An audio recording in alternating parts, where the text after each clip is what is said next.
ఇప్పుడే ఇక్కడికి వస్తుంటే నేను చూసిన ఒక కాంగ్రెస్ ఎమ్మెల్యే అంటుండు, మీరు నన్ను చంపేస్తే అంటే ఎలక్షన్లో ఓడగొట్టి నన్ను చంపేస్తే నేను మిమ్మల్ని చంపేస్తా గెలిస్తే అంటున్నాడు. ఆ మాటలు మాట్లాడుతున్నారు. అవి చూసుకొనే ఇలా కాంగ్రెస్ కార్యకర్తలు కూడా చెలరేగిపోయి పిచ్చి పిచ్చి ప్రవర్తనలన్నీ చేస్తూ ఉన్నారు.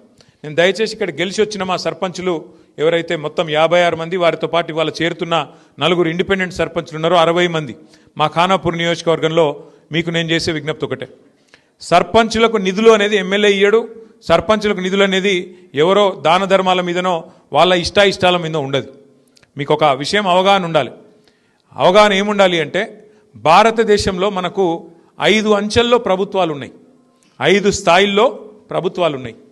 ఢిల్లీలో కేంద్ర ప్రభుత్వం ఉంటుంది, హైదరాబాద్లో రాష్ట్ర ప్రభుత్వం ఉంటుంది, జిల్లా కాడికి వచ్చే వరకు మీ నిర్మల్ జిల్లాలో నిర్మల్ జిల్లా పరిషత్ ఉంటుంది, ఆదిలాబాద్ జిల్లాలో ఆదిలాబాద్ జిల్లా పరిషత్ ఉంటుంది, మంచిర్యాలలో మంచిర్యాల జిల్లా పరిషత్తు, ఆసిఫాబాద్లో ఆసిఫాబాద్ జిల్లా పరిషత్ ఉంటుంది. దాని కిందికి వస్తే మండల పరిషత్తు, ఇంకా కిందికి వస్తే గ్రామ పంచాయతీ. అంటే 5 అంచెల్లో కింద గ్రామ పంచాయతీ, మీద మండల పరిషత్తు, దాని మీద జిల్లా పరిషత్తు, దాని మీద రాష్ట్ర ప్రభుత్వం, దాని మీద కేంద్ర ప్రభుత్వం. ఇట్లా 5 అంచెల్లో ప్రభుత్వాలు ఉంటాయి.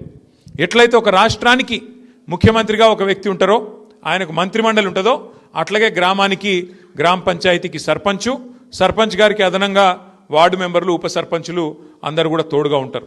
అంటే ఏ స్థాయిలో ప్రభుత్వం ఆ పద్ధతిలో నడవాలన్న ఉద్దేశంతో, స్థానిక ప్రభుత్వాలు కూడా మంచిగా ఉండాలన్న ఉద్దేశంతో రాజ్యాంగంలో, బాబాసాహెబ్ అంబేద్కర్ గారు రాసిన రాజ్యాంగంలో మనకు హక్కులు మనకు పొందుపరచబడి ఉన్నాయి. ఇవాళ ఎవడన్నా ఎమ్మెల్యే నేను ఇందిరమ్మ ఇల్లియా, నేను ఫలానదియా అంటే మీరు వాళ్ళకి చెప్పాల్సింది ఒకటే, నువ్వు ఇచ్చేదేమి నీ సొత్తు కాదు, నీ అయ్య సొత్తు, నీ అత్త సొత్తు కాదు, రాజ్యాంగం బాబాసాహెబ్ రాసిన రాజ్యాంగం ప్రకారం నా గ్రామానికి నిధులు రావాలే, ఎట్లా ఇయ్యవు నువ్వు అని నిలదీసే హక్కు మనకున్నది. ఆ విచక్షణ కూడా మనం తప్పకుండా తెచ్చుకొని మన హక్కుల కోసం మనం కొట్లాడాలా.